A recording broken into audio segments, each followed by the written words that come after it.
একটু আওয়াজ তুলি জবান খুলে রহমাতুল লিল আলামিন দিদার জিয়ারতের আশায় ওই সোনার মদিনার দিকে হৃদয়টাকে রুজু করে নবীর প্রেমে নবীজির ভালোবাসায় আওয়াজ তুলে পড়ুন সাল্লাল্লাহু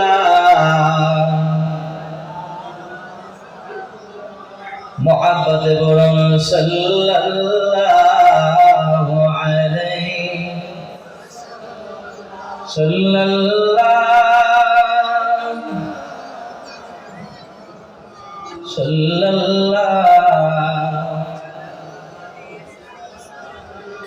নূরে ভরপুর রওজা তোমার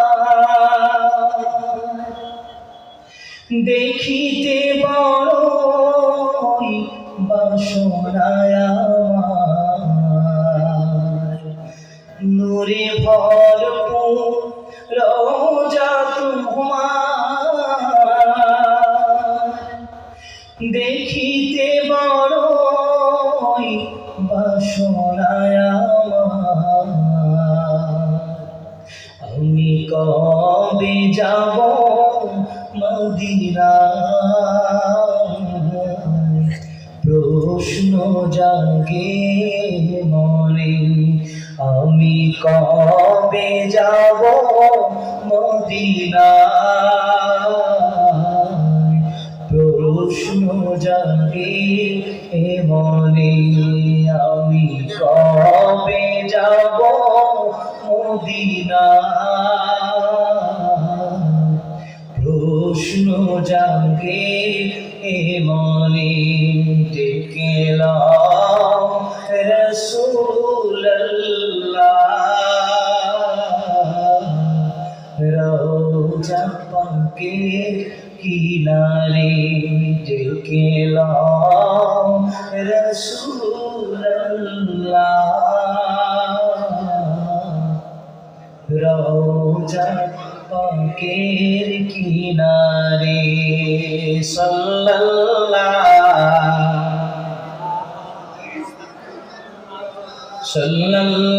সাল্লাল্লাহু আলাইহি সাল্লাল্লাহু আলা মুহাম্মাদ সাল্লাল্লাহু আশিক হয়া পড়ি দরুদ মাশুক আছেন মদিনা নবীর আশিক যদি হইতে পারি জান্নাত হবে ঠিকানা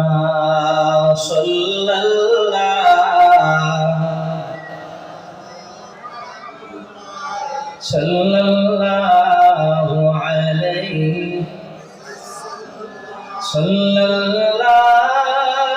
সাল্লাল্লাহু আলা মুহাম্মাদ সাল্লাল্লাহু নবী নবী করে আর কত কাল আমি কাঁদব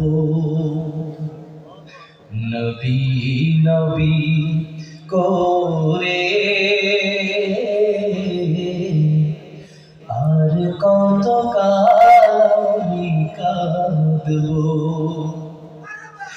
আপন নয়নে কবে জানি আপন নয়নে কবে জানি মায়ার নবীকে আমি দেখব নবী নবী করে আর কত কাল মোরা কাঁদবো নবী নবী করে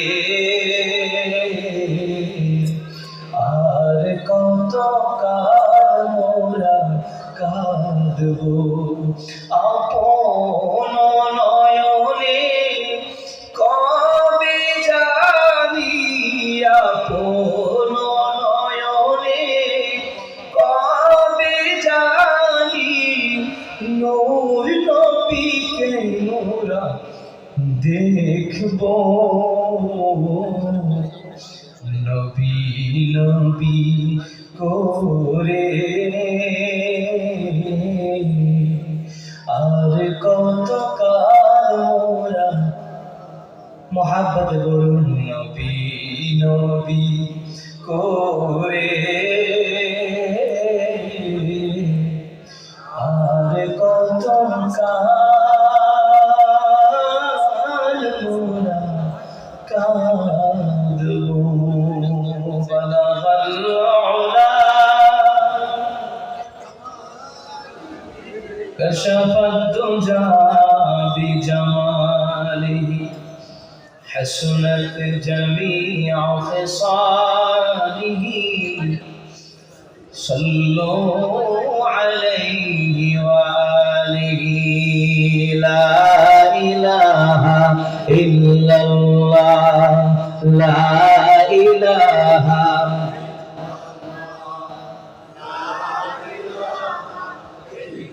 একটা জবান বন্ধ রাখা যাবে না মালিকের প্রেমে জবান ছেড়ে পড়ে লা ইলাহা ইল্লাল্লাহ লা ইলাহা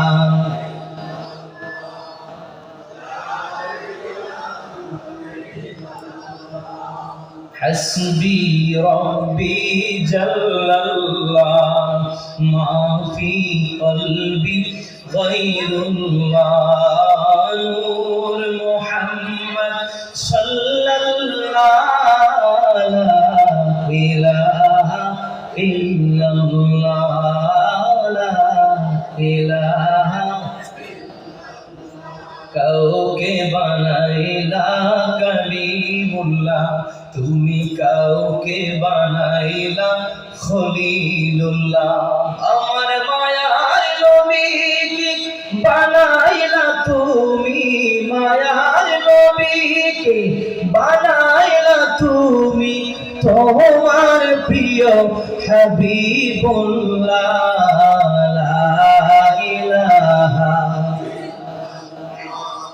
لا إله إلا الله لا إله لا إله إلا الله محمد رسول الله صلى الله عليه وسلم اللهم صل وسلم وبارك عليه معزز محترم واجب الاحترام ذو المجد والاحتشام উত্তর ষোলো এলাকার কবরবাসীদের রুহের মাগফিরাত কামনায় আজকের এই মোবারক মুতাবারক আজিমুশ শান প্রথম বার্ষিক ঈসারে সওয়াব ওয়াজ ও দোয়ার মাহফিলের মুহতারাম সভাপতি আপনাদের সকলেরই হৃদয়ের মানুষ ভালোবাসার মানুষ অত্র এলাকার কৃতি সন্তান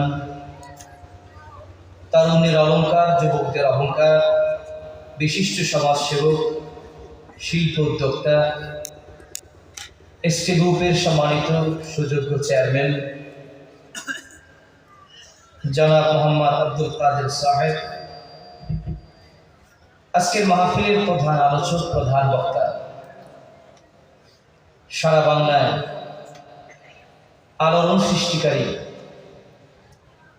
লাখো যুবকদের আইডল আমার অত্যন্ত প্রিয় মানুষ বিশিষ্ট আলেম দ্বীন মুফাসসিরে কোরআন সুমধুর কণ্ঠের অধিকারী বিশিষ্ট লেখক গবেষক সাহিত্যিক কবি ও শিল্পী বহু গুণান্বিত এক মহান ব্যক্তিত্ব আমার বন্ধুবর যারা আলহাজ হযরত মাওলানা হাফিজ মুফতি আহসানুল্লাহ নিসারী সাহেব মাদ্দাজিল্লাহুল আলী, আল্লাহ পাক তাকে দীর্ঘ নেক হায়াত দান করুন, কণ্ঠে আরো নূর বাড়ায় দেন, আমল দ্বীন ইসলামের পথে ইখলাসের সাথে খেদমত করে যাওয়ার তৌফিক দান করুন। সকলে আওয়াজ করে বলুন আমিন। আজকের মাহফিলের তারিখ পরিচালনা করেছেন বিশিষ্ট আলেমে দ্বীন, আপনাদের সকলেরই প্রিয় মানুষ, উত্তরসূরি আব্দুল হাই সিদ্দিকী দাখিল মাদ্রাসার সম্মানিত সুযোগ্য উস্তাদ, এলাকার অনেক আমার কলিজার টুকরা যুবকদের মাথার মুকুট উস্তাদ জনাব হযরত মাওলানা মোহাম্মদ মুর্শিদউদ্দিন সাহেব। আজকে মাহফিল পরিচালনা করছেন বিশিষ্ট সমাজসেবক জনাব মোহাম্মদ আবুল হাসান সাহেব।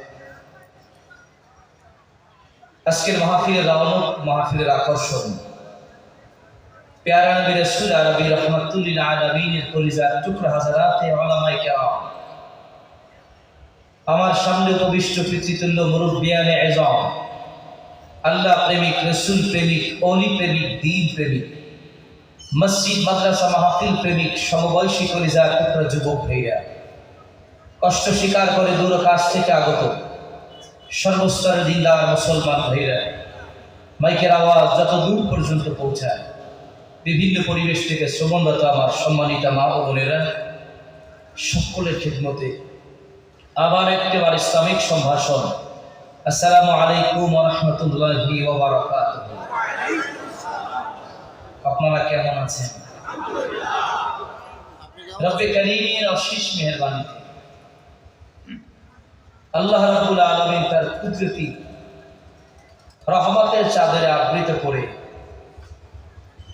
এলাকার লাখো মানুষের ভিতর থেকে আপনাকে আমাকে নির্বাচন করে রাহমাতুল্লিল আলামিনের নুরানি জবানের ঘোষিত এই জান্নাতের বাগানে আলোকিত মজলিসে আলোর সন্ধানে জান্নাতি গোলাম হওয়ার গভীর প্রত্যাশা নিয়ে আমলের নিয়তে কিছু কথা বলতে এবং শুনতে ময়দানে আসা বসার তৌফিকটুকু দান করেছেন। আমি আলোচনার শুরুতেই আপনাদের কাছে হৃদয় খুলে জানতে চাই, ময়দানে আমরা আসতে পেরে, বসতে পেরে খুশি না বেজার? যে যেমন খুশি হয়েছেন তেমন আবেগ, অনুভূতি আর ভালোবাসাকে উচ্ছ্বাসিত করে হৃদয়ের বদ্ধ কপাট খুলে কায়মন বাক্যে অবনত চিত্তে সুউচ্চ কণ্ঠে রব্বে কারীমের দেওয়া এই জবানের আওয়াজকে সুউচ্চ করে সকলে একবার পড়ি কালেমাতুশ শুকর, আলহামদুলিল্লাহ। লাখ কোটি তার চাইতে অনেক অনেক গুণ বেশি দরুদ সালাম আল্লাহ পাকের তামাম সৃষ্টি জগতের যিনি প্রধান আকর্ষণ, যিনি শামসুদ্দোহা, বদরুদ্দোজা, নূরুল হুদা, সাহিবু কাবা কাওসাইনি আও আদনা, জাদ্দুল হাসান ওয়াল হুসাইন, ইমামুল কিবলাতাইন, রাসূল রাব্বিল মাশরিকাইন ওয়াল মাগরিবাইন, রাহাতুল আশিকিন, সিরাজুস সালিকিন, ওয়াসিলাতুনা ফিদ দারাইন, আফতাব নবুওয়াত, শাহনশাহ রিসালাত, নূর মুজাসসাম, হুজুর আকরাম, নূরুন আলা নূর, শফিউনা, হাবিবুনা, ইমামুনা, মুরশিদুনা, নবিয়ুনা, রাসূলুনা, কুদওয়াতুনা। আল্লাহ পাক যে নবীকে বড় মায়া করে ডেকেছেন ইয়াসিন, যিনি তাহা, যিনি মুজাম্মিল, যিনি মুদ্দাথির, যিনি আজিজ, যিনি রাউফুর রহিম, যিনি আব্দুল্লাহ, যিনি রাসূলুল্লাহ, যিনি হাবিবুল্লাহ, আপনার আমার জগতের তামাম ইমানদারদের জানের চাইতেও যিনি প্রিয়, মুহাম্মদুর রাসূলুল্লাহ সাল্লাল্লাহু আলাইহি ওয়া আলিহি ওয়া সাল্লামের উপর, যিনি আজ থেকে প্রায় ১,০০০ বছর আগে আমাদেরকে তীর করে মদিনাতুল মুনাওয়ারা সবুজ গম্বুজের নিচে জান্নাতুল ফেরদাউসের টুকরা হায়াতুল নবী, জিন্দা নবী হিসাবে শুয়ে আছেন। বিনা দরখাস্তে আল্লাহ পাক সেই নবীর উম্মত হিসাবে আমাদেরকে কবুল করেছেন। শ্রেষ্ঠ নবী, শ্রেষ্ঠ উম্মত হতে পেরে আমরা খুশি না বেজার? যে যেমন খুশি হয়েছেন তেমন আবেগ আর অনুভূতিকে উচ্ছ্বাসিত করে অত্র উত্তর সুদূর আকাশ বাতাসকে মুখরিত করে দিয়ে ঈমানের বলে বলিয়ান হয়ে ইসলামের তেজে তেজিয়ান হয়ে পুরুষ উচিত কণ্ঠে আবার একবার কালিমাতুশ শুকর আদায় করে পড়ি আলহামদুলিল্লাহ। দুহাত তুলে বলি আল্লাহু আকবার, কণ্ঠ ছেড়ে বলি আল্লাহু আকবার। নারে তাকবীর, নারে রিসালাত। প্রিয় হাজিরিন, আমরা বড় ভাগ্যবান, আল্লাহ পাক দামি নবী দামি উম্মত হিসেবে আমাদেরকে কবুল করেছেন, আলহামদুলিল্লাহ। আর একটু আসছে কম,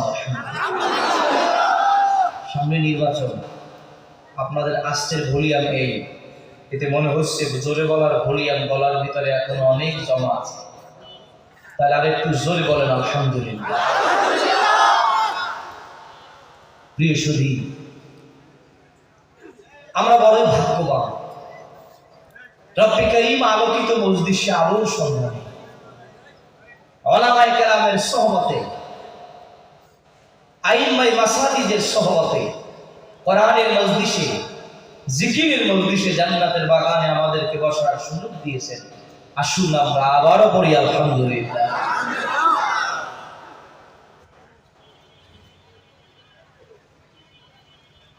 সম্মানিত হাজিরিন, আধ্যাত্মিক জগতের সম্রাট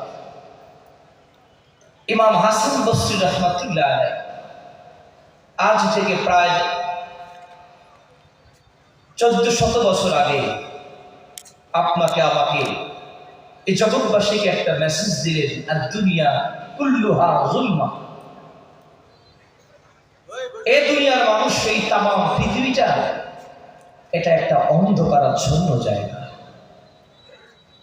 আমার সাথে একটু কথা বলুন, তামাম দুনিয়াটা অন্ধকার, বলুন না তামাম দুনিয়াটা কি অন্ধকার। এই অন্ধকার পৃথিবীর মাঝে কিছু আলোকিত জায়গা আছে। সুবহানাল্লাহ, বাড়ি গিয়ে বলবেন, এটা আওয়াজ করে বলুন সুবহানাল্লাহ। এই অন্ধকার পৃথিবীর মাঝে কিছু আলোকিত জায়গা আছে। মাজালিসুল উলামা, মাজালিসুল কোরআন, মাজালিসুল যিকর, বাইতুল্লাহ। এই জগতের মাঝে আলেমদের মজলিস, কোরআনের মাহফিল, জিকিরের ময়দান আর আল্লাহ পাকের ঘর মসজিদ, এই জায়গাগুলো এই অন্ধকার পৃথিবীর মাঝে আলোকিত জায়গা। আর একটু আওয়াজ করে বলতে হবে সুবহানাল্লাহ। আমরা জানি পৃথিবীতে কলা বাগানে গেলে কলা পাওয়া যায়, আম বাগানে আম মিলে, কাঁঠাল বাগানে কাঁঠাল মিলে। রাহমাতুল লিল আলামিন বলেন, জিকির মজলিস জান্নাতের বাগানে ঢুকলে জান্নাতের সন্ধান মিলে।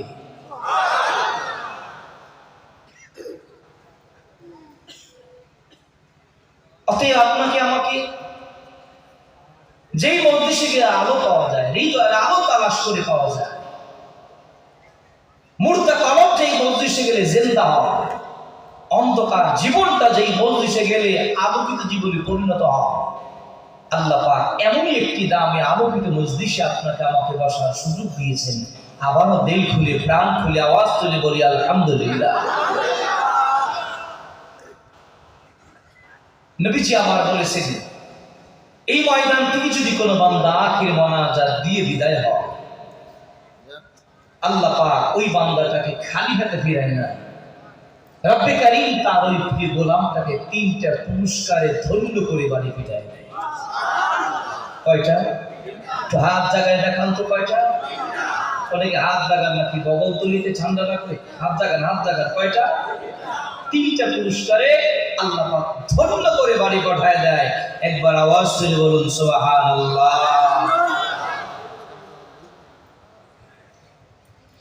আমার ভাইরা, বন্ধুরা, বাবাজি,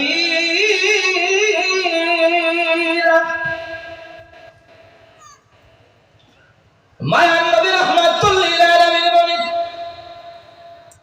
উম্মত আমার শোনো, এই পৃথিবীর জমিনে জিকিরের মজলিস জান্নাতের বাগানে যদি আখির মোনাজাত পর্যন্ত পড়ে বসে ময়দান ছেড়ে দিতে পারো, মহান আল্লাহ রাব্বুল আলামিন এক নাম্বার পুরস্কার হিসাবে তোমাদের জিন্দেগির তামাম গুনাহ খাতা ক্ষমা করে দিবে। আর একটু জোরে বলেন সুবহানাল্লাহ। দুই নাম্বার পুরস্কার হিসেবে আল্লাহ রাব্বুল আলামিন এই বান্দাগুলোর জন্য জাহান্নামের আগুনকে হারাম করে দিবেন। সুবহানাল্লাহ বলতে মনে চায় না?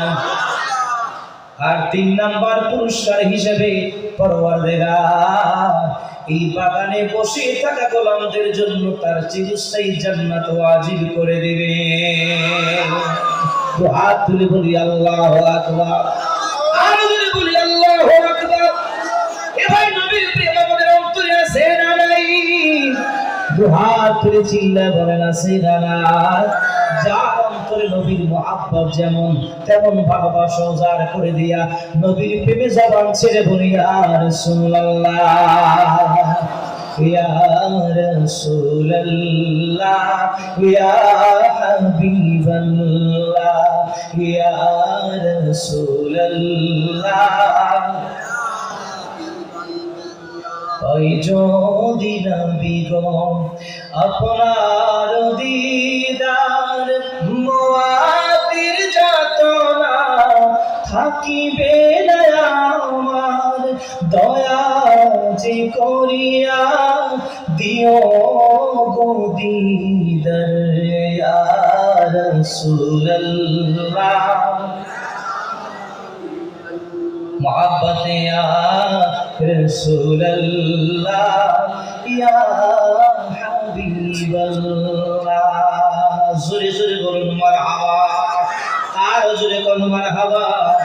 নবীর প্রেমে আবার পড়ি ইয়া রাসূলুল্লাহ। প্রিয় হাজির ভাইরা রাহমাতুল লিল আলামিন বলেন, উম্মতকে শোনো, এই জান্নাতের বাগান থেকে জিকিরের মজলিস থেকে যদি সমাপ্তি করে বিদায় হতে পারো, আল্লাহ খালি হাতে বিদায় না, এক নম্বরে জিন্দেগির গুনাহ ক্ষমা করে দেয়, দুই নম্বরে জাহান্নাম হারাম করে দেয়, তিন নম্বরে জান্নাত ওয়াজিব করে দেয়। সুবহানাল্লাহ। আরো জোরে কোন সুবহানাল্লাহ। আমি বলি দোস্ত, জিন্দেগির গুনাহ যদি ক্ষমা পাওয়া যায়, জাহান্নাম যদি হারাম হয়ে যায়, মালিকের জান্নাত যদি ওয়াজিব হয়ে যায়, আমরা কি একটু গরুর গোশত কম পাইলেও দুঃখ নাই, তাবারক ভাগে না পাইলেও আপনার আমার মতো ইমানদার গোলামের কোনো দুঃখ নাই। হাত তুলে বলতে হবে ঠিক না বেঠি? চিল্লাও বলেন ঠিক না বেঠি? নারায়ে তাকবীর, নারায়ে রিসালাত, ওয়াজ মাহফিল যেখানে, নবীর প্রেম যেখানে, সুন্নাত আছে যেখানে, বিড়ি সিগারেট যেখানে, সুদ ঘুষ যেখানে, মূর্তি পূজা যেখানে, ভণ্ডপীর যেখানে, হক্কানি পীর যেখানে, পীর মাশায়েখ যেখানে, উলামা কেরাম যেখানে, নারে তাকবীর। প্রিয় হাজিরিন, আমরা কি সব জায়গায় যাব? কথা বলে না। মুসলমানের চরিত্র হবে মৌমাছির চরিত্র, মুসলমানের চরিত্র কখনো বুইয়া মাছির চরিত্র হবে না। না, আওয়াজটা ঠান্ডা হয়ে গেছে, ঠিক না ঠিক? মনিটর রাখতে পারো, মনিটর বলুন। মৌমাছি কখনো পায়খানায় বসে? বলুন, মৌমাছি পায়খানায় বসে? ফুলে ফুলে বসে। আওয়াজ করে বলেন ঠিক? বুইয়া মাছি পায়খানায় বসে, মিষ্টিতেও বসে। কথা বলে না? একদম মুসলমান তার মসজিদেও বসে, মন্দিরেও বসে। কথা বলে না? এটা মুসলমানের চরিত্র নয়, এটা তো মুনাফিকের চরিত্র। ঠিক না ঠিক? মুসলমানের চরিত্র হতে পারে না। মুসলমান মসজিদে বলবে, মুসলমান মাহফিলে বলবে, কিসে বসবে? মুসলমান ওলামায়ে কেরামের মজলিসে বসবে। মুসলমান হক্কানি আউলিয়া কেরামের সাহাবাতে বলবে মুসলমান কখনো মন্দিরে ঢুকতে পারে না, হিন্দুরা লাউ খাইতে মুসলমান কখনো ঢুকতে পারে না। হাত দিয়ে বলে ঠিক না রাখে। সাবধান, সাবধান।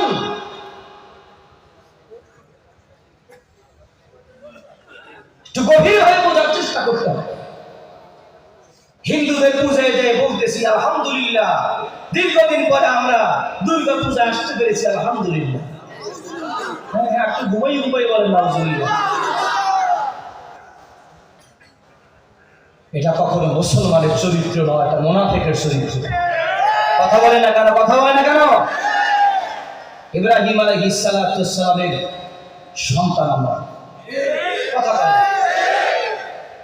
নবী ইব্রাহিম আলাইহিস সালাতু ওয়াস সালাম মূর্তি বানিয়েছেন না মূর্তি ভেঙেছেন? হ্যাঁ মুসলমান, আওয়াজ করে মূর্তি বানিয়েছেন নাকি মূর্তি ভেঙেছেন? মূর্তি করার সাথে কখনো মুসলমানের সম্পর্ক নয়, মূর্তি ভাঙার সাথে মুসলমানের সম্পর্ক। ঠিক আছে, মুসলমান তো মন্দির করবে না, মুসলমান তো মূর্তি তৈরি করবে না, বরং তার ধর্ম সে পালন করবে, হিন্দু ধর্ম সে পালন করবে। কথা বলেন ঠিক না ঠিক? সাবধান, আমার ইমানের দাম অনেক। কথা বলে না কেন? দুনিয়ার সম্পদ হারা হওয়া যায়, দুনিয়া থেকে সম্পদ হারা হওয়া যায়, সন্তান হারা হওয়া যায়, মা হারা হওয়া যায়, বাবা হারা হওয়া যায়, এই দুনিয়ার বাতাস থেকে পরকালের দিকে রওনা করা যায়। কিন্তু মুসলমান কখনো হৃদয় থেকে ঈমানকে ছাড়তে পারে না। ঠিক না ঠিক? সাবধান, কোথায় গেলে ঈমান থাকে, কোথায় গেলে ঈমান যায়, কোথায় গেলে আমল ঠিক হয়, কোথায় গেলে আমল ধ্বংস হয়, এটা মুসলমানের জেনে শুনে আমল করতে হবে।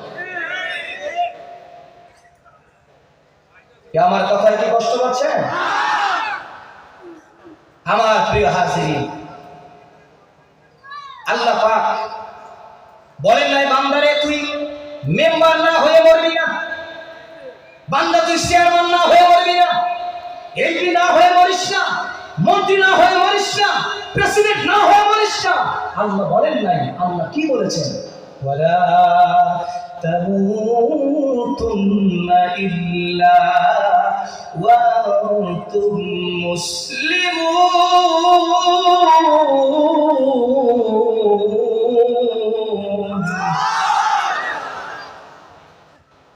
মালিক বলে দিলেন, ও বান্দা, এই দুনিয়ার জমিন থেকে খাঁটি মুসলমান না হয়ে মরিস না। আমি মেম্বার হতে পারি না, দুঃখ নাই। আমি চেয়ারম্যান হতে পারি নাই, দুঃখ নাই। এমপি হতে পারি নাই, দুঃখ নাই। মন্ত্রী হব না, দুঃখ নাই। কিন্তু রে দোস্ত, আমি দুনিয়ার জমিন থেকে পরজগতে রওনা করতে হবে, তাতে কোনো সন্দেহ নাই, সন্দেহ নাই। সেই সময়টা যেন বেঈমান হয়ে দুনিয়া থেকে বিদায় হতে না হয়। আওয়াজ করে বলেন ঠিক না ঠিক? এই দুনিয়ার জমিন থেকে আল্লাহ ওয়ালা হয়ে বিদায় হতে হবে। কথা ঠিক? প্রিয় সুধী, অতএব কথা একদম পরিষ্কার, কথা একদম পরিষ্কার কথা। আমাদের সাথে সম্পর্ক থাকবে এই আলোকিত মজলিসের সাথে, কোরআনের মাহফিলের সাথে, মসজিদের সাথে, মাহফিলের সাথে, আলেমদের সাথে, আল্লাহ ওয়ালা লোকের সাথে, মালিকের কোরআনের সাথে, রাসূলুল্লাহ সুন্নাতের সাথে। চিল্লায় বলেন ঠিক না ঠিক? বুঝে শুনে কাজ করতে হবে, বুঝে শুনে আমাদের পথ চলতে হবে। যেখানে পূজা হয় বলুন, সেখানে আল্লাহ রহমত নাজিল হয় না গজব নাজিল হয়? কথা বলেন, রহমত না গজব?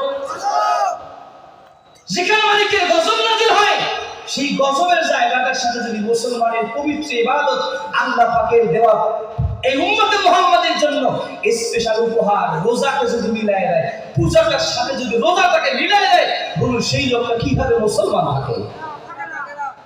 আমার কথাগুলো কি বুঝতেছেন? যেখানে মালিকের শিরক হয়, যেখানে গজব নাজিল হয় সেই গজব নাজিলের পূজার সাথে কখনো মুসলমানের রোজাকে কখনো মিলানো ঠিক হবে না। কথা বলেন ঠিক? আল্লাহ পাক আমাদেরকে সঠিক বুঝ দান করুন, হেদায়েতের নূর দান করুন। আল্লাহ পাক কলব অন্তরের আল্লাহ পাক তামাম রোগ বিমারি দূর করে কলবটাকে কলবে সালিম হিসেবে তৈরি করার চেষ্টা আমাদেরকে করার তৌফিক দান করুন। দিল খুলে বলেন আমিন। আরেকটু জবান ছেড়ে বলেন আমিন। প্রিয় হাজিরিন, আমার কলিজার ভাইরা, বাবাজিরা, বন্ধুরা, একটু গভীর মনোযোগ। কোথায় বসবেন আপনি? এটা আলোকিত মজলিস। এই মজলিস ছেড়ে যারা রাস্তাঘাটে দোকানপাটে ঝালমুড়িয়া সবকুড়ি নিয়ে এখনো ব্যস্ত, বলুন তারা কি জ্ঞানী না আমরা জ্ঞানী? বলুন তারা জ্ঞানী না আমরা জ্ঞানী? আমরা। এই জন্য আধ্যাত্মিক জগতের সম্রাট হযরত লোকমান আলাইহিস সালাম ইন্তেকালের আগে সন্তানকে নসিহত করলেন, যেটি মুয়াত্তা ইমাম মালিকের মধ্যে ইমাম মালিক রাহমাতুল্লাহ আলাইহি কিতাবুল ইলমের ভিতরে বড় চমৎকার করে নকল করেছেন। লোকমান আলাইহিস সালাম সন্তানকে বললেন, ইয়া বুনাইয়া জালিসুল উলামা, রে সন্তান তুমি আলেমদের মজলিসে বসো। সুবহানাল্লাহ। সন্তান তুমি আলেমদের মজলিসে যায় বসো। ওয়াসাহিমহুম বিরুকবাতাইহি, ও সন্তান তুমি আলেমদের মজলিসে যখন যায় বসবা কিভাবে বসবা? সন্তানকে বললেন ওয়াসাহিমহুম বিরুকবাতাইহি, সন্তান যখন তুমি আলেমদের মজলিসে বসবা হাঁটু দাইরা মিলে মিলে বসবা, ফাঁকা ফাঁকা বসবা না। আলেমদের মজলিসের বসার আদব হলো মিলে মিলে বসা। যদি তুমি সেখানে গিয়ে আলেমদের মজলিসে যদি একটু মিলে মিশে বসতে পারো, ইন্নাল্লাহা ইউহিল কুলুবা বিনূরিল হিকমা, আল্লাহ পাক তোমার মুর্দা কলবটাকে এই সোহবাতের নূর দিয়া, ইলমে মারিফাতের নূর দিয়া, ইলমে তাসাউফের নূর দিয়া, হিকমতের নূর দিয়া, কোরআনের নূর দিয়া, ঈমানের নূর দিয়া, ইসলামের নূর দিয়া আল্লাহ পাক তোমার মুর্দা কলবটাকে জিন্দা বানাই দিবে। আরেকটা আওয়াজ করে বলুন সুবহানাল্লাহ। ফাইন্নাল্লাহা ইউহিল কুলুবা বিনূরিল হিকমা কামা ইউহিল আরদাল মাইতাতা বিওয়াবিলিন। ওই আসমান থেকে প্রচন্ড বৃষ্টি যখন জমিনে নাজিল হয়ে যায়, প্রচন্ড বৃষ্টি জমিন যখন পেয়ে যায় শুষ্ক মাটি, শুকনো মাটি যেভাবে বৃষ্টি পেলে তাজা হয়, বৃষ্টি পেলে যেভাবে মরা মাটিটা জিন্দা হয়ে যায়, ঠিক যদি তুমি আলেমদের সোহবতে যাইয়া বসতে পারো, আল্লাহ পাক তোমাকে হিকমতের নূর দিয়া, সুহবতের নূর দিয়া তোমার মুর্দা কলবটাকে জিন্দা বানাই দিবে। আর মুর্দা কলব যখন জিন্দা হয়, বলুন বাবা, মুর্দা কলব যখন কি হয়? মুর্দা কলবটা যখন জিন্দা হয় তখন সেই লোকটা হয়ে যায় এক একজন শাহজালাল, এক একজন শাহপরান, এক একজন খানজাহান, এক একজন শাহনেসার, এক একজন শাহসালে, এক একজন আমাকে সিদ্দিকের কুরাইশের মতো, সুনি ফকির ওয়াইসের মতো এক একজন আল্লাহ ওলিতে পরিণত হয়ে যায়। চিল্লায় বলি আল্লাহু আকবার। মুর্দা কলব যখন জিন্দা হয় তখন বান্দাটা বান্দা থাকে না, তখন বান্দাটা আল্লাহর বন্ধুতে পরিণত হয়ে যায়। তখন ব্যক্তির কলবের পাওয়ার বেড়ে যায়, ব্যক্তির হাতের পাওয়ার বেড়ে যায়, ওই ব্যক্তির চোখের পাওয়ার বেড়ে যায়, ওই ব্যক্তির তখন কলবের পাওয়ার বেড়ে যায়। আপনার আমার নজর আর তাদের নজরে এক থাকে না, এক থাকে না।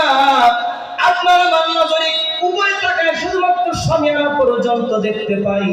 আর সেই কলবের পাওয়ার যাদের আছে, সেই পাওয়ার ওয়ালা চোখ যাদের আছে, আল্লাহ হাবিব বলেন তারা শুধু সামিয়ানা পর্যন্তই দেখবে না, চক্ষু বন্ধ করে করে রব্বে কারীমের আরশ আজিম পর্যন্ত তারা দেখতে পায়।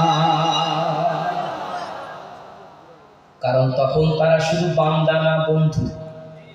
বলুন, তখন তারা শুধু আল্লাহর বান্দা না বরং আল্লাহ, বলেন না তখন আল্লাহর বান্দা না আল্লাহ বলুন, বান্দা থেকে যদি আল্লাহর বন্ধু হয়, আল্লাহর ওলি হয়, তার দাম বেড়ে যায় না কমে যায়? বলেন, তাওয়াজ করে বলুন, বেড়ে যায় না কমে যায়?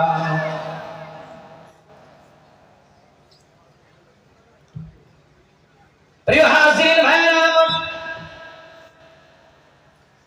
আল্লাহ রাব্বুল আলামিন বলেন, আমার বান্দা যখন আমি আল্লাহ পাকের বন্ধুতে পরিণত হয়ে যায়, তখন সেই ব্যক্তির মর্যাদা কত বেড়ে যায়। আল্লাহ কোরআনে বলতেছে, আলা ইন্না আউলিয়া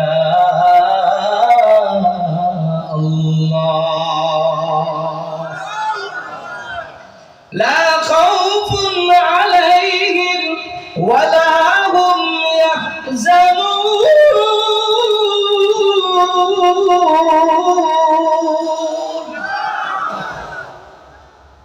মালিক বলেন, সাবধান সাবধান, নিশ্চয়ই যারা আমি আল্লাহর ওলি, যারা আমি আল্লাহর বন্ধু, তাদের কোনো ভয় নাই, তাদের কোনো চিন্তা নাই, দুনিয়াতেও নাই তো পরকালেও নাই, দুনিয়াতেও চিন্তা নাই, পরকালেও চিন্তা নাই।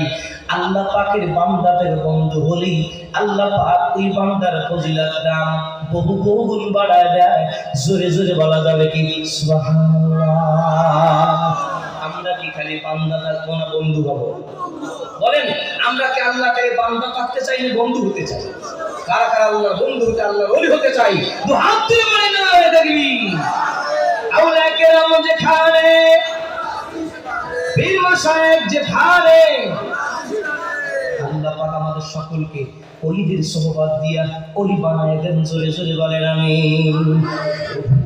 তুমি মাফ করে দাও জীবনের সব গুনাহ আমার, আমার জীবন তুমি ধন্য করো তোমার প্রিয় ওলিদের ওসিলায়, আমার জীবন তুমি ধন্য করো তোমার প্রিয় ওলিদের ওসিলায়। জোরে জোরে বলেন মারহাবা, আর জোরে কেন মারহাবা? নবীর প্রেমে আওয়াজ দিয়ে বলি ইয়া রাসূলুল্লাহ। চেহারাটা দীর্ঘদিন পর দেখেছেন। কবিলমণিতে এসেছিলাম যত সম্ভব আজ থেকে 7-8 বছর আগে মনে হচ্ছে। 2019 সালে একবার আপনাদের মাঝে আসার সুযোগ হয়েছে। আমি চেহারাটা আপনাদের কাছে অনেকটা নতুন, কিন্তু আপনাদের পকেটে আমি আছি দীর্ঘ প্রায় 2 যুগ ধরে। আলহামদুলিল্লাহ বলবেন? ডেকে নাও রাসূলুল্লাহ, রওজা পাকের কিনারে, আল্লাহ ও গো আল্লাহ ক্ষমা করে, ক্ষমা করে দাও, বিদায় বেলায় মোরে দিও গো দেখা, হে প্রিয় রাসূল, হে রাসূল তোমায় ভালোবাসি, অন্তরে শুধু মুখে না, জান্নাতের আশায় নয় হে রাসূল, জাহান্নাম কেউ ডরি না। এই গজলগুলো কখন মনে হয় মোবাইলে শুনতে পান না? শুনেছেন? আমাকে অনেকে নতুন দিকেছে, কিন্তু আমার এই গজলগুলো আপনারা জীবনে বহুবার শুনেছেন। কষ্ট হচ্ছে? বেজার হচ্ছেন? কারা কারা বাজার তো হাত তুলে দেখা দেখছি অবস্থা গেলাম বেজার।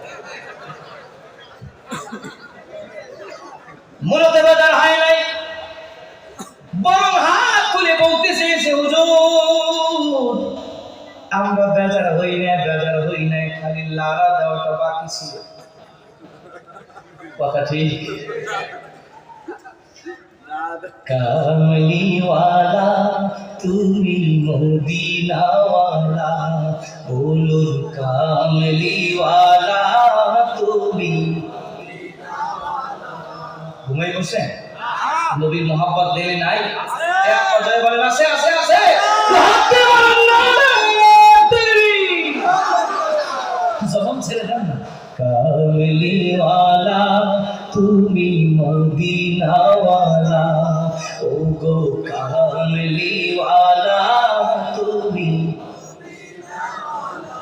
তোমারি জন্যে জগৎ উজালা কামলিওয়ালা তুমি মদিনাওয়ালা ও গো কামলিওয়ালা তুমি মদিনাওয়ালা জোরে জোরে বলা যাবে কি ইয়া রাসূলুল্লাহ। আমার ভাইরা বন্ধুরা বাবাজি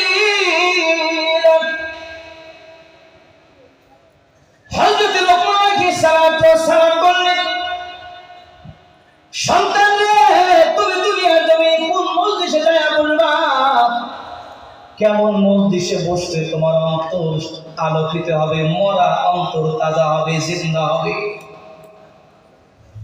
রে আমার উত্তর শুধু ভাইরা একটু গভীর মনোযোগ। আপনার আমারও তো সন্তান আছে, বলেন আছে না নাই? সন্তানকে কেমন নসিহত করবে? হযরত লোকমান আলাইহিস সালাম সন্তানকে তিনি যেমন নসিহত করেছেন, আসুন সেখান থেকে আমরা কি শিক্ষা পাই।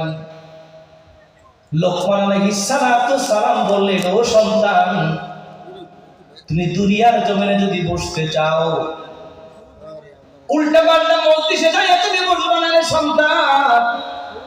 মদখোর, গাঁজাখোর, বিড়িখোর, আফিনখোরের সাথে বসো না, বরং আলেমদের সাথে যাইয়া বইসো। কষ্ট পান সন্তান? তুমি আজে বাজে পরিবেশে যাইয়া বলবে না। সন্তান তুমি দিনদার নেককার আল্লাহওয়ালা হক্কানি আলেমদের সোহবতে যাইয়া যদি তুমি বসতে পারো, আল্লাহ পাক হিকমতের নূর দিয়া তোমার মুর্দা কলবটাকে জিন্দা বানাইয়া দিবে। আজ আমি একজন বাবা হিসেবে আমার সন্তানটাকে কি বলা দরকার? আজকে আমি মাহফিল ময়দানে এসেছি, সন্তানটা কোথায় হিসাব করিলেন? আমি সুবহান নামাজ পড়ার জন্য মসজিদে যাচ্ছি, আমার সন্তানটা মোবাইল নিয়ে কোথায় ব্যস্ত একবার খেয়াল করি নাই। আমি মাহফিলে যাচ্ছি, সন্তানের খেয়াল করলাম না।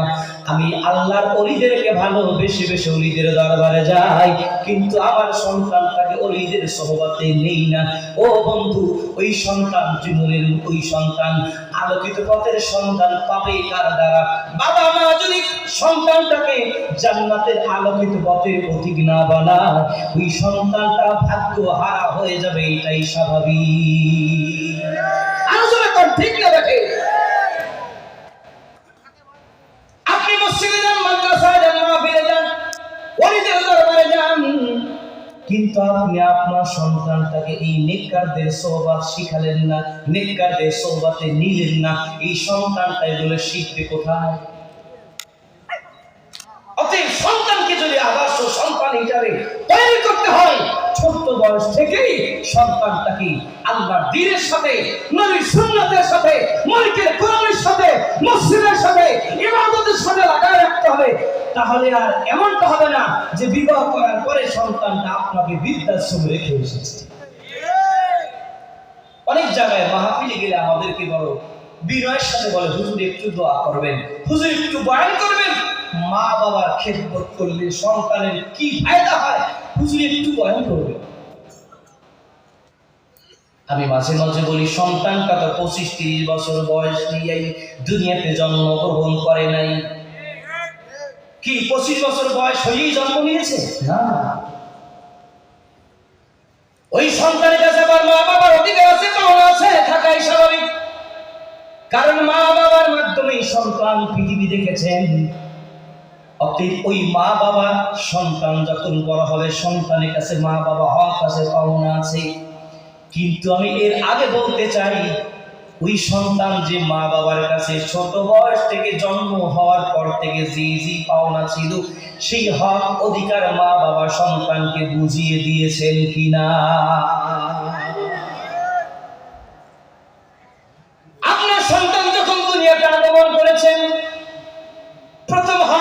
সন্তানটার ডান কানে আজান হবে, বাম কানে কামাত হবে। কিন্তু ক্লিনিকে দৌড়াতে দৌড়াতে, হসপিটালে দৌড়াতে দৌড়াতে কে আজান দিবে, কে আবার কামাত দিবে খবর নাই। কথা বলেন। 1 থেকে 7 দিনের মধ্যে সন্তানটার ভালো একটা নাম, এটা মা বাবার কাছে সন্তানটার পাওনা, সন্তানটার অধিকার।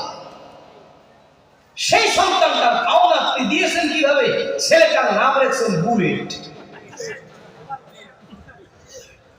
কথা বলে না, ছেলের নাম রাখছে কি? ছেলের নাম রাখছেন মন্টু, সেন্টু, নান্টু, বল্টু, জন্টু। ছেলেটার নাম রাখছেন বিনাশ ভায়া। ছেলের নাম রাখছেন আকাশ, ছেলের নাম রাখছেন সাগর।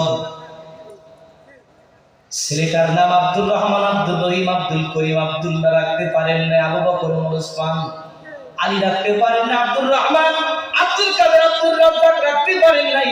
বরং সন্তানটার ভালো একটা নাম উপহার না দিয়া সন্তানটার এমন একটা নাম দিয়েছেন যে নামটার ভালো কোনো অর্থ নাই, বড় শখ করে সন্তানটার নাম রেখেছে পাপ্পু।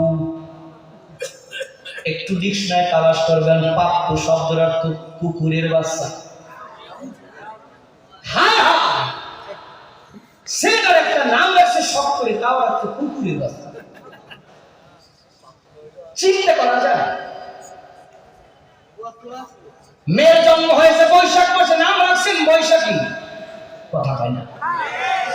মেয়ের জন্ম চৈত্র মাসে, নাম রাখছেন চৈতালি। মেয়ের জন্ম হয়েছে ফাল্গুন মাসে, নাম রাখছেন ফাল্গুনি। যদি বলি মেয়েটার নাম কেন খাদিজা রাখেন না, আসিয়া রাখেন না, মরিয়াম রাখেন? মেয়েটার নাম কেন ফাতেমা রাখেন না? মেয়েটার নাম কেন মরিয়াম রাখেন না, আসিয়া রাখেন না, সাউদা রাখেন না, মাইমুনা রাখেন না? বলে হুজুর নাম বলে একটু বুড়া বুড়া লাগে, এই জন্য নাম রাখছে আধুনিক নাম পিঙ্কি। কথা পায় না। যেই নামের কোনো অর্থ তো তালাশ করে পায় না, এমন একটা নাম মেয়েটার নাম, ছেলেটার নাম রেখেছে। তার সন্তানের ছোট্ট বয়সে অধিকার ছিল আপনার কাছে, আপনি তার একটা ভালো নাম রাখবেন, কিন্তু আপনি সন্তানটাকে সে অধিকার থেকে বঞ্চিত করেছেন। ঠিক বললেও ঠিক, না বললেও ঠিক। আসলে তার ঠিক না বা ঠিক? অনেকে মা বাবার খিদমতের বয়ান শুনতে চান, আমি আজকে উল্টো বয়ান করে যাচ্ছি, উল্টোটা শুনে যায়। আপনি সন্তানের কাছে হক আছে, কিন্তু সেই হক আপনি বুঝে পাওয়ার আগে আপনার সন্তানটা আপনার কাছে যে হক আছে সেই হক আগে তাকে বুঝিয়ে দিতে হবে। নবী আমার বলেন, সন্তানটার আস্তে আস্তে যখন বয়স বাড়তে থাকবে, সর্বপ্রথম ওই সন্তানটার জবান থেকে যেন এই তাসবিহ কালেমা বের হয়। কি সেই তাসবিহ, কি সেই কালেমা? নবী বলে দিলেন, সন্তানকে সর্বপ্রথম শিক্ষা দিবি লা ইলাহা ইল্লাল্লাহ মুহাম্মাদুর রাসূলুল্লাহ, লা ইলাহা ইল্লাল্লাহ, লা ইলাহা ইল্লাল্লাহ, লা ইলাহা ইল্লাল্লাহ, লা ইলাহা ইল্লাল্লাহ মুহাম্মাদুর রাসূলুল্লাহ সাল্লাল্লাহু আলাইহি ওয়াসাল্লাম। দিল খুলে বলেন আল্লাহু আকবার, দু হাত জায়গায় বলে আল্লাহু আকবার। নবী আমার বলেন, উম্মত রে, তোমার সন্তানকে সর্বপ্রথম শিক্ষা দিবে লা ইলাহা ইল্লাল্লাহ, নেই কোন মাবুদ আল্লাহ ছাড়া। সন্তানটার জবানে উঠাই দিবে আল্লাহ। যদি বলে সন্তানটার জবান উচ্চারণ করবে কি? আওয়াজ করে বলেন, কি উচ্চারণ করবে? জন্মের সাথে সাথে ডান কানে আযান, আল্লাহু আকবার, আল্লাহু আকবার। সন্তানটা ডান কানে আল্লাহর নাম, বাম কানে আল্লাহর নাম। ওই সন্তানটা নিষ্পাপ জবানে তুমি তুলে দাও আল্লাহর নাম, আল্লাহর নাম। জোরে জোরে বলা যাবে কি? আল্লাহু আকবার। কিন্তু আমরা কি শিখাই? ওই সন্তানটা, বাচ্চাটা, যে ছোট্ট বাচ্চা, ওকে শিখে বাবা, মামা, না না বলো, না না কথা বলে না।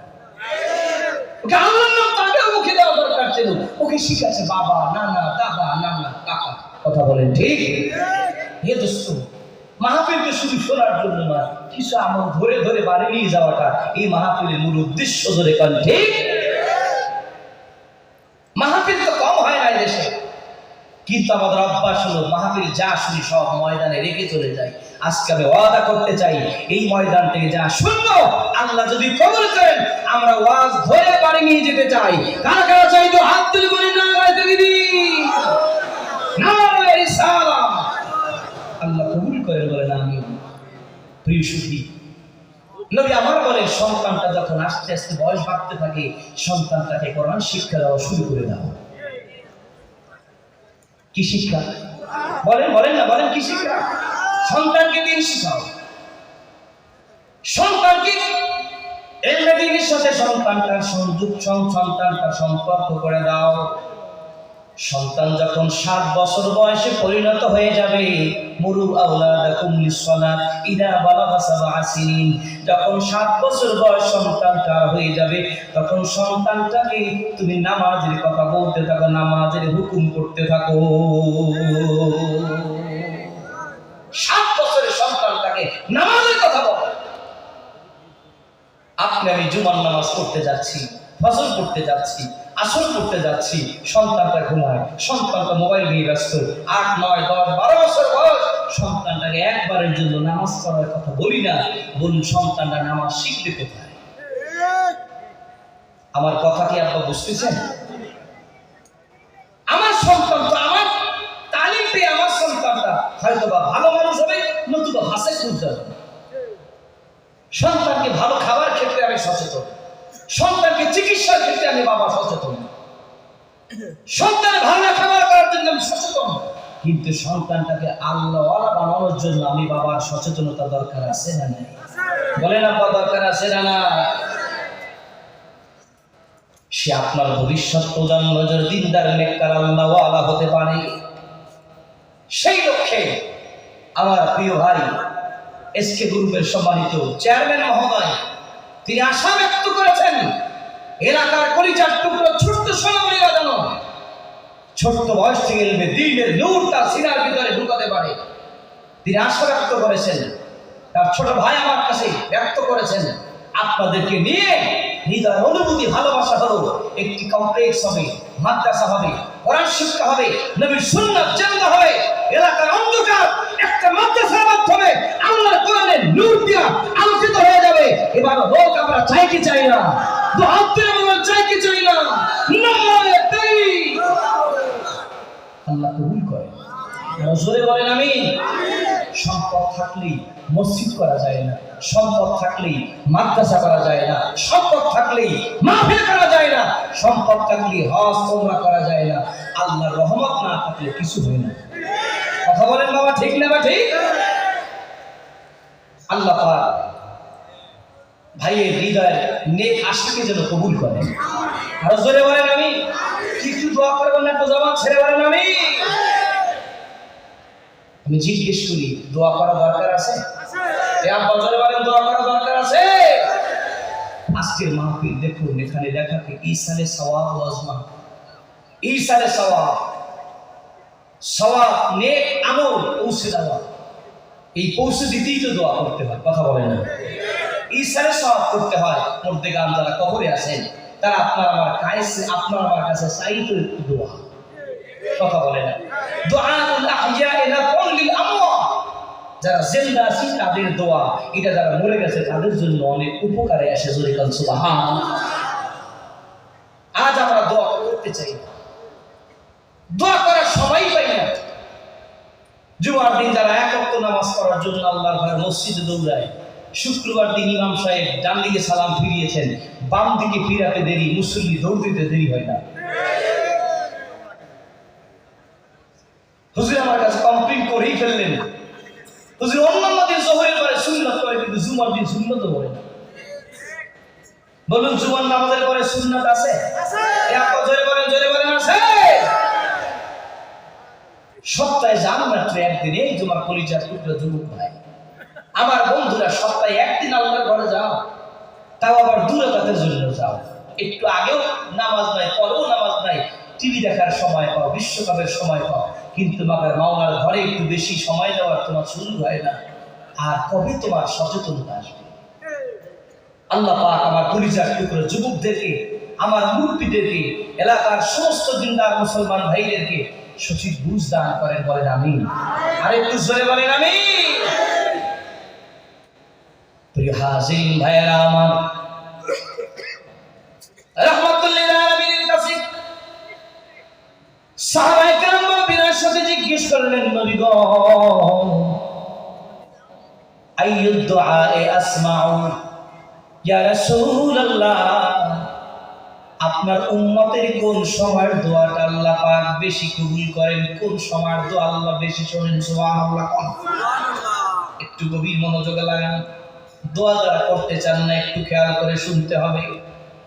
আজকের মাহফিলের মূল উদ্দেশ্যই দোয়া, এই জন্য একটু গভীর মনোযোগ লাগান। রাসূলুল্লাহর কাছে সাহাবায়ে কেরাম বিনয়ের সাথে জানতে চাইলেন, নবী গো, কোন সময়ের দোয়া আল্লাহ পাক আপনার উম্মতের থেকে বড় বেশি কবুল করে নেয়? রাহমাতুল্লিল আলামিন বলেন, সাহাবীরা, দুই সময়ের দোয়া মহান আল্লাহ রাব্বুল আলামিন আমার উম্মতের থেকে বেশি কবুল করে নেয়। কয় সময়? তো হাত জায়গায় বলেন তো, কয় সময়? কি হাত জায়গায় লাগবে? কাটকুলিতে ঠান্ডা লাগবে? তার জায়গা কয় সময়? জবান ছেড়ে হাত জায়গায় দেখান তো, কয় সময়? দুই সময় দোয়া আল্লাহ পাক এই উম্মতের থেকে বেশি কবুল করে নেয়।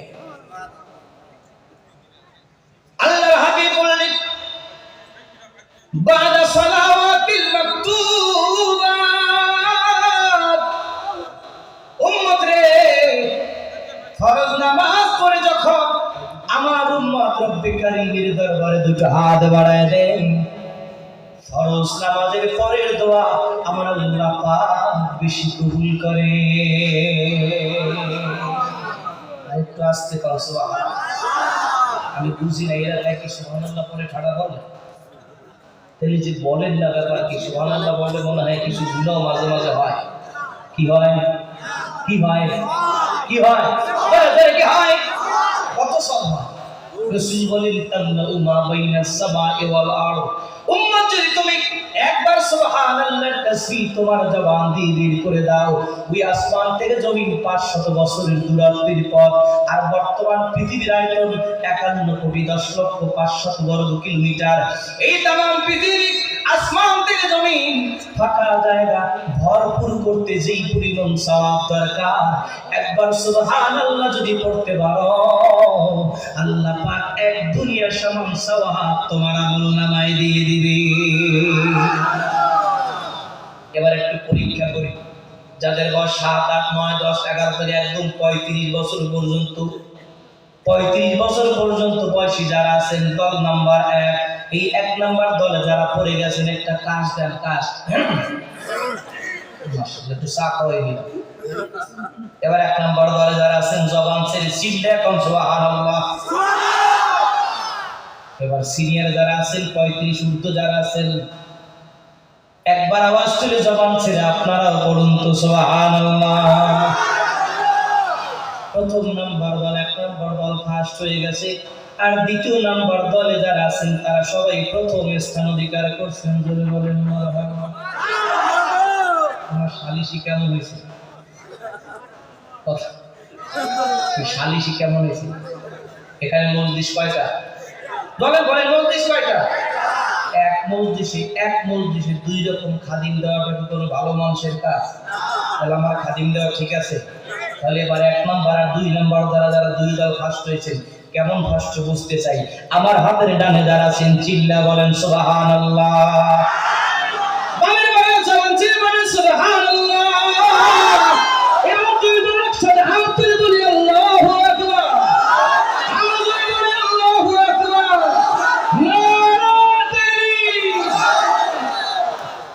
আল্লাহ আমাদের কবুল করে। আরো জোরে বলেন আমিন। শীত আছে? শীত আছে? আল্লাহ কবুল করে। আরো জোরে বলেন আমিন।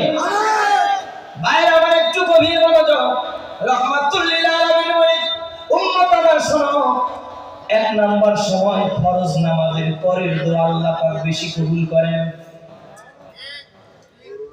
দেখছেন আইসক্রিমের মতো ঠান্ডা হয়ে গেছে। সুবহানাল্লাহ। ফরজ নামাজের আগে না পরে দোয়া বেশি কবুল হয়? ফরজ নামাজের আগে না পরে? এবার আমি আপনাদের কাছে জিজ্ঞেস করব, আপনার মসজিদের ইমাম সাহেব যদি বলে না না না ফরজ নামাজের পরে দোয়া লাগবেই না, বিদআত না যায় সালাম, বলুন সেইটা শুনবো না নবীরটা শুনবো? আমার মাথার গাম, আমার মাথার গাম পাইপের অর্থ দিয়া মাসে মাসে বেতন দিয়ে মসজিদের ইমাম সাহেবের বেতন দিয়ে মসজিদের ইমাম রাখবো। আর ইমাম যদি আমার মোনাজাতকে বাদ দিতে চায়, আমরা কবিল মরির মুসলমান বলবো তোমার মতো ইমাম আমার দরকার নাই। তো হাতটা বলতে হবে, ঠিক না ঠিক? তোমার ফরমালিন যুক্ত মশলা আমার দরকার নাই, তোমার হাইব্রিড ফতুয়া আমার দরকার নাই। আমার মোনাজাত দরকার, আমার মালিকের আপন হওয়া দরকার। বলেন মোনাজাতে কি বান্দা আল্লাহর কাছে হয় না দূরে যায়? বলেন বলেন কাছে হয় না দূরে যায়? দোয়া করলে অন্তরের দিলটা পরিষ্কার হয়, মনটা ঠান্ডা হয়, কলবের থেকে যে আমার দিলের মধ্যে কলবে যে গুনাহ আছে গুনাহগুলো মাফ হয়, কলবটা সাফ হয়ে যায়। মোনাজাত যদি মোনাজাতের মতো হয়, আল্লাহ পাকের বান্দা আল্লাহর ওলি হয়ে যায়। কি মোনাজাত কি ধরবো না ছাড়বো? বলেন নামাজের পরে মোনাজাত ধরবো না ছাড়বো? হাত জায়গা বলেন ধরবো না ছাড়বো? হাত মুছতে অন্ধকার বলেন মোনাজাত কি ধরবো না ছাড়বো? নবী আমাদের বলে দিয়েছেন, ইযা সাআলতুমুল্লাহ ফাসআলু বিবুতুনি আকুফিকুম ওয়া লা তাসআলু বিযুহুরিহা। উম্মত আল্লাহ পাকের কাছে যখন কিছু চাইবা হাতের পেট দিয়ে চাও, হাতের পিঠ দিয়ে চাইও না। জোরে বলেন আল্লাহু আকবার। আমরা নামাজের পরে আল্লাহ পাকের কাছে চাইতে কোনো কষ্ট আছে? আল্লাহ পাকের কাছে চাইতে কোনো মান সম্মানের ব্যাপার আছে? আপনাদের কপিলমুনি বাজারে মুসাফির ভিক্ষুক অসহায় আসে, ভিক্ষা চায় কি? ভিক্ষা চায় কি সারা বাইন্দে? এরকম সারা বাইন্দে বলে স্যার আমাকে 10 টাকা দেন, কি সারা বাইন্দে চায়? চাই কিরকম? চাই কিরকম? স্যার আমাকে কিছু দান করে, আমাকে কিছু টাকা দেন, আমাকে কিছু সাহায্য করে। এটা তো দুনিয়ার ফকির। তাই সে আপনার আমার কাছে 10 টাকা 20 টাকা ভিক্ষা চায়, আর আমরাও ফকির। তবে এই ফকিরের ঘোষণাটা দুনিয়ার কোন মেম্বার চেয়ারম্যান হুজুরের না, বরং আপনি আমি ফকির, সেই ঘোষণা দিয়েছেন আল্লাহ। আল্লাহ পাক বলে দিয়েছেন, ওয়াল্লাহুল গনিয়্যু ওয়া আনতুমুল ফুকারা।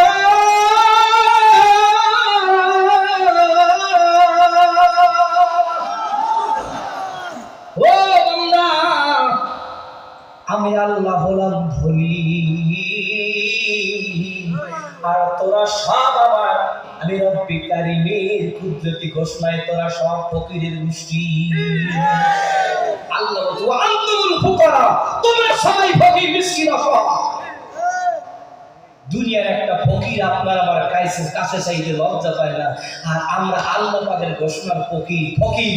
আল্লাহ পাকের কাছে চাইতে যদি লজ্জা লাগে, যে মালিক আপনাকে আমাকে নিয়ামত দিয়ে বাঁচিয়ে রেখেছেন, ওই মালিকের কাছে চাইতে যদি বলে লজ্জা লাগে, শরম লাগে, আমি বলবো তোমার মতো নেমক হারাম আসমানের নিচে জমিনের উপরে আর একটাও থাকতে পারে না। কি আমরা কি আল্লাহর কাছে চাইবো? কথা বলেন, চাইবো? প্রিয় হাজিরিন ভাইরা আমার, নবী আমার বলেন 1 নম্বর সময় হলো বাদা সালাওয়াতিল মাকতুবা। ফরজ নামাজের পরের দোয়া আল্লাহ পাক বেশি কবুল করেন। ওয়া জাওফাল লাইলিল আখির, রাত যখন শেষ হতে চলছে, রাতের শেষ ভাগের দোয়া,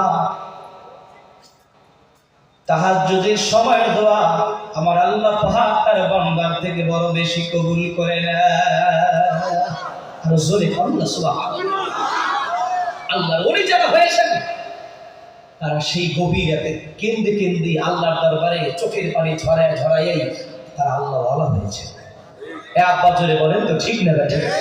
যারা আল্লাহর ওলি হয়েছেন তারা তো সেই গভীর রাতে মালিকের কাছে মালিকের সাথে একটা গোপন কানেকশন লাগাই দিয়েছেন। অতএব আমার দোয়া করা দরকার আছে না নাই? কিন্তু হাত ধরে বলেন আছে না? এই দোয়া করার মুখ্য একটি মাস পবিত্র রজব মাস চলছে। এই মাস যখন শুরু হয়ে যায় রাহমাতুল লিল আলামিন উম্মতকে দোয়া শেখাচ্ছেন, নিজে দোয়া করছেন, উম্মতকে দোয়া করতে বলছেন। কি সেই দোয়া? একটু গভীর মনোযোগ। নবীজি দোয়া করলেন, আল্লাহুম্মা বারিক লানা ফি রজব ওয়া শাবান ওয়া বাল্লিগনা রমাদান। আল্লাহ রাব্বুল আলামিনের দরবারে রাহমাতুল লিল আলামিন দোয়া করেছেন, ও মালিক আপনি রজব আর শাবান এই মাস দুইটা আমার উম্মতের জন্য বরকতময় বানায় দেন, বরকতময় করে দেন। সুবহানাল্লাহ।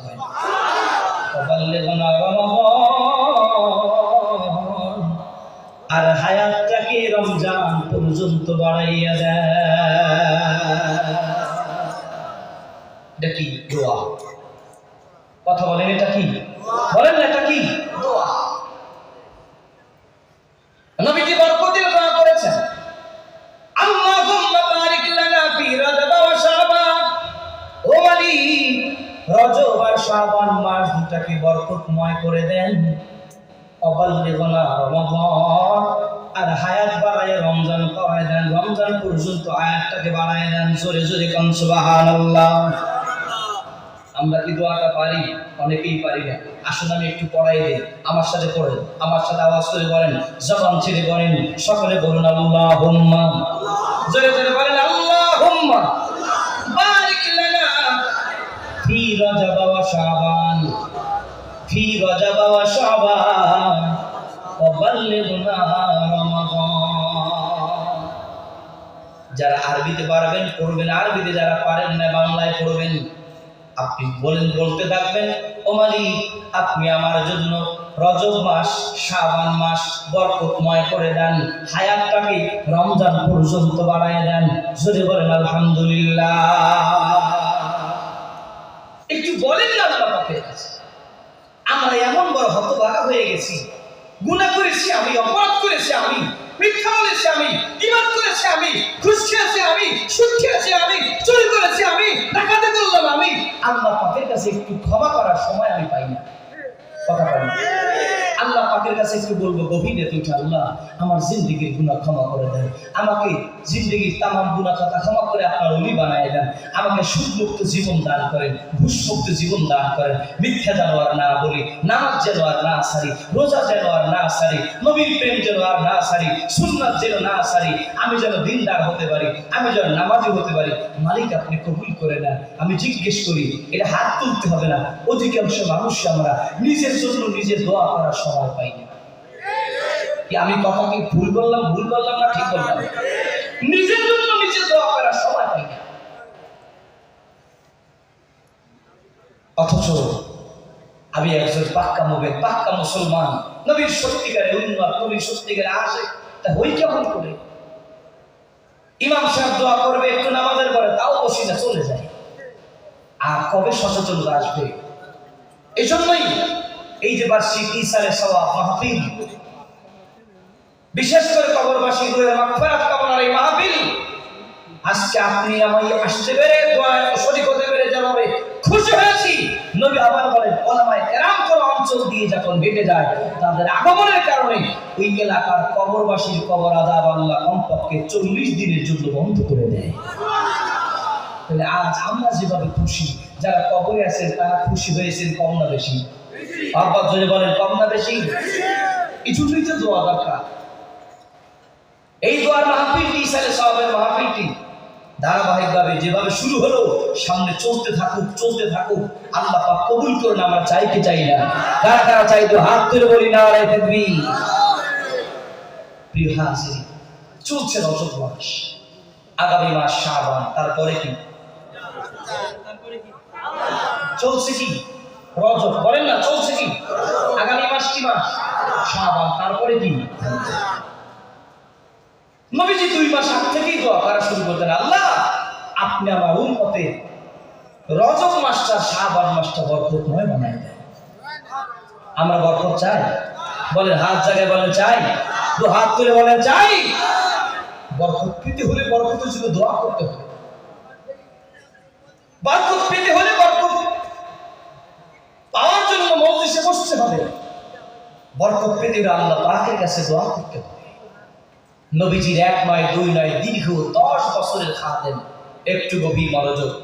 নবীর সাহাবী হযরতে আনাস ইবনে মালিক রাদিয়াল্লাহু তাআলা জীবনী থেকে ছোট্ট একটা ঘটনা শোনাই। আনাস রাদিয়াল্লাহু তাআলা মা, যার নাম ছিল উম্মে সুলাইম। কি নাম বললাম? বলেন না, কথা বল। কি নাম বললাম?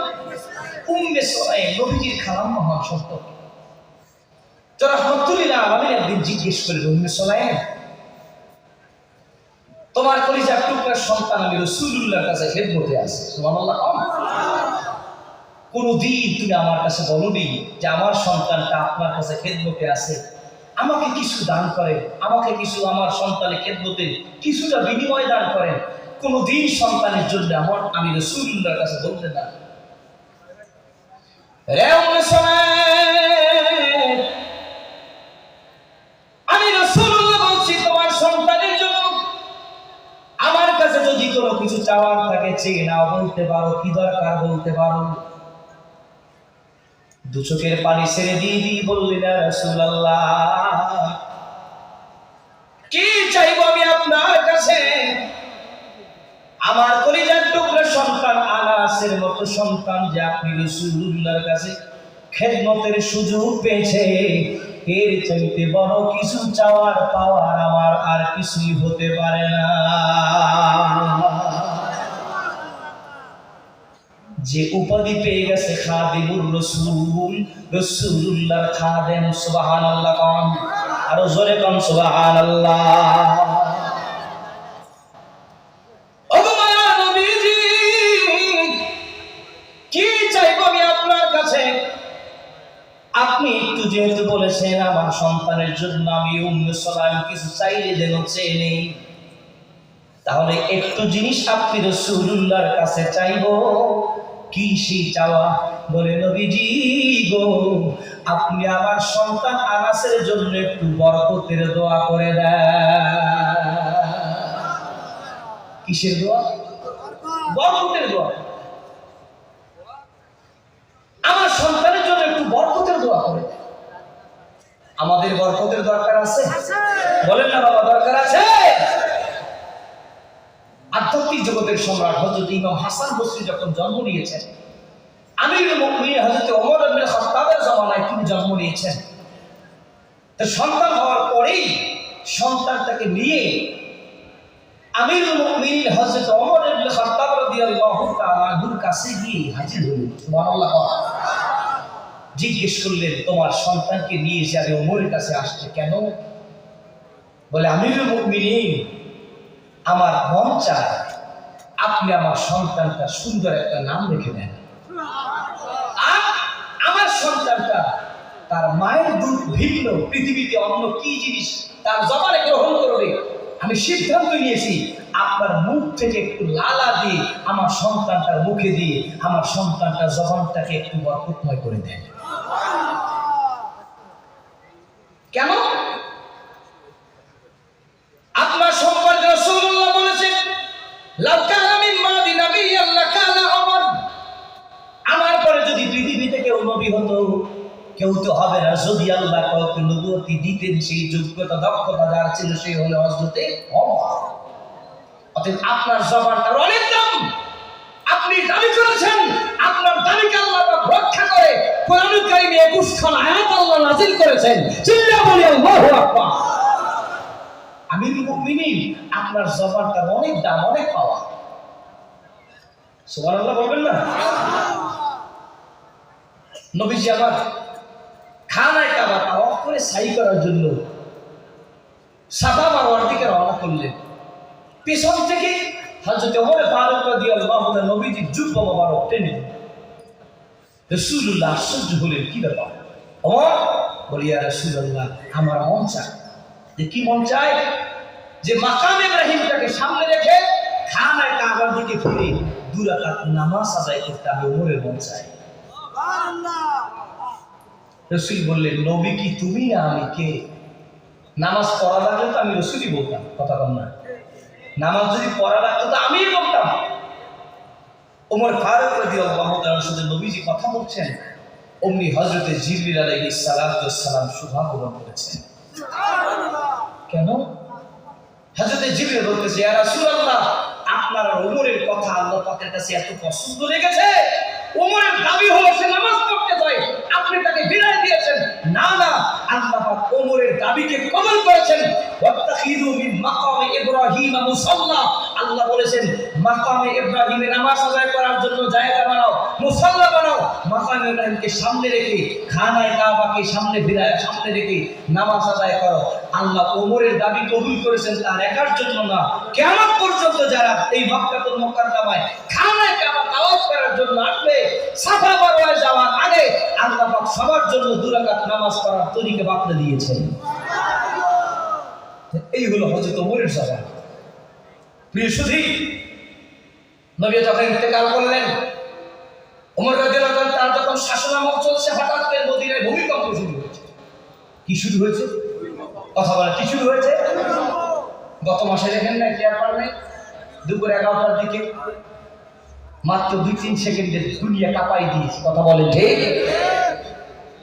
হঠাৎ করে মদিনাতুল মুনাওয়ারায় কম্পন শুরু হয়েছে। ওমর ফারুক রাদিয়াল্লাহু তাআলা নিচের লাঠিটাকে হাতে নিয়ে মদিনার মাটিতে আঘাত করে, মাটি স্টপ হয়ে যাও, এই জমিনের মধ্যে রাহমাতুল লিল আলামিন ঘুমিয়ে আছে, এই মদিনার মাটিতে ভূমিকম্প হওয়া চলবে না। মুহূর্তের মধ্যে ভূমিকম্প থেমে যায়। আজ পর্যন্ত মদিনায় ভূমিকম্প হয় না। সুবহানাল্লাহ, বাড়ি নিয়ে কই বুঝেন কে? হযরত ওমর। তো তার কাছে গিয়ে বলতেছে, আমিরুল মুমিনিন, আমার মন চায় আপনার মুখের থেকে একটু লালা আমার সন্তানটার মুখে দিলে আমার সন্তানটার মুখটাও বরকতময় হয়ে যাবে। আমাদের বরকতের দরকার আছে? তো হাত জায়গায় বলে আছে। বরকত পেতে হলে জীবনটাকে হালাল পন্থায় পরিচালনা করার চেষ্টা করতে, হারাম ভাইয়া বরকত হয় না। আমি ছোট্ট একটা উদাহরণ দিই। এই কফিলগঞ্জ বাজারে প্রতিদিন গরু জবাই হয়, বিক্রি হয়, হয় না? এই খুলনা জেলা, খুলনা বিভাগের প্রত্যেক বাজারে বাজারে গরু জবাই হয়, বিক্রি হয়। কোন বাজারে একটা কুকুর জন্ম হয় না, একটা কুকুর জবাই হয় না, একটা কুকুর কেজি মূল্যে বিক্রি হয় না। কোনদিন কোরবানিতে একটা কুকুর কোরবানি হয় না। অথচ দেখে একটা গরু, একটা গাভী বছরে মাত্র একটা বাচ্চা দেয়, আর একটা কুকুর কথা বলে 5টা 6টা 8টা 10টা জন্ম হয়। সারা খুলনা বিভাগ তালাশ করলে হয়তোবা হাজার হাজার লক্ষ গরু পাওয়া যাবে, সারা খুলনা বিভাগ তালাশ করলে 2000 কুকুর পাওয়া যাবে না। কি কথা বলেন ঠিক? কুকুর প্রাণী হারাম, আল্লাহ পাক বরকত শূন্য করে দিয়েছে। আর গরুকে হালাল না হারাম? জোরে জোরে হালাল নাকি হারাম? বরকত দিয়েছেন কে? হাত জায়গায় বলেন, বরকত দিয়েছেন কে? বুঝবেন, আল্লাহ পাক হারামে বরকত দেন না, হারামে আরাম দেন না। যদি জীবনটাকে বরকতময় জীবন করতে হয়, এই জীবনটাকে সাজাতে হবে হালাল পন্থা, হারাম পন্থায় নয়। প্রিয় হাজির ভাইরা, উম্মে সালাম বললেন, ইয়া রাসূলুল্লাহ, আমার সন্তানটার জন্য আপনি বলেছেন আমি যা কিছু চাই নেই। নবী গো, আমার সন্তানের জন্য আপনি রাসূলুল্লাহ একটু বরকতের দোয়া করে দেন। বরকত চাইলেন, কি চাইলেন? বরকতের দোয়া চাইলেন। নবীজির সঙ্গে সঙ্গে হাত তুললেন, দোয়া করতেছেন, আল্লাহুম্মা বারিক লি আনাস ইবনে মালিক ফি মালিহি ওয়া ওয়ালাদিহি। ও মালিক, আপনি আমার আনাসের সম্পদে আর আমার আনাসের সন্তানে বরকত দিয়ে দেন। আনাসের সম্পদও বরকত দেয়, সন্তানও কি দেয়? বরকত দিয়ে দেয়। আল্লাহ পাক কেমন বরকত দেন। আনাস রাদিয়াল্লাহু তাআলা আনহু বলেন, আমি দেখতেছি রাসূল জি আমার জন্য দোয়া করেছেন, তার পরের বছর থেকে আমার খেজুর বাগানে বছরে খেজুর হয় 2 বার, সবার বাগানে হয় 1 বার, কিন্তু আমার বাগানে হয় 2 বার। জোরে বলা যাবে না সুবহানাল্লাহ? আল্লাহ রাব্বুল আলামিন নবীর দোয়ার উসিলায় আমার সন্তানে বরকত দিয়েছেন। তবে কেমন বরকত দিলেন? আনাস রাদিয়াল্লাহু তাআলা আনহু বলে, আল্লাহ পাক আমি আনাসকে 1 টানা 2 টানা 3 টানা 4 টানা 5 টানা 10 টানা আমি আনাসকে আল্লাহ পাক 84 জন সন্তানের বাবা বানিয়েছেন। কত বলেন বলেন না, কত? 84 জন সন্তানের বাবা আল্লাহ পাক হযরত আনাসকে বানিয়েছেন নবীর দোয়ার কারণে। কি আপনার আমার বরকত লাগবে? এ আপনার জোরে বলেন, বরকত লাগবে? সেই বরকত পেতে হলে তো বরকতের মজলিসে বসতে হবে। কথা বলে না, বসতে হবে না? বরকতের মজলিসে আসতে হবে, বসতে হবে, আল্লাহ পাকের কাছে দোয়া করতে হবে। এই জন্য আমি আপনাদের খেদমতে এই দোয়াকে কেন্দ্র করে একখানা আয়াত তেলাওয়াত করেছিলাম। আল্লাহ পাক আপনাকে আমাকে দোয়া শিখালেন। কি সেই দোয়া? ইমাম সাহেব করছেন, কিন্তু আপনার আবার তো আরবি ভাষার জ্ঞান কম। এই জন্য ইমামের সাথে অন্তত আমিন আমিনটা তো বলা যায়, তাও তো বলেন না, আগে ভাগে দৌড় মারে বসে। আপনি আমি ইমাম সাহেবের সাথে দোয়া করছি, ইমাম সাহেব দোয়া করছেন, সে দোয়াটি আমি আপনাদেরকে নিয়ে পড়েছিলাম। আল্লাহ পাক জানাই দিলেন, জগৎবাসীকে দোয়া করার তরিকা শিখাই দিলেন। রব্বানা আতিনা ফিদ দুনিয়া হাসানাতাও ওয়া ফিল আখিরাতি হাসানাহ ওয়া কিনা আযাবান নার।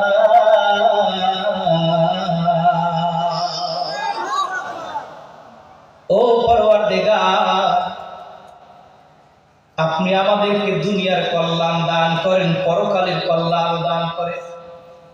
কি দুনিয়ার কল্যাণ চাই?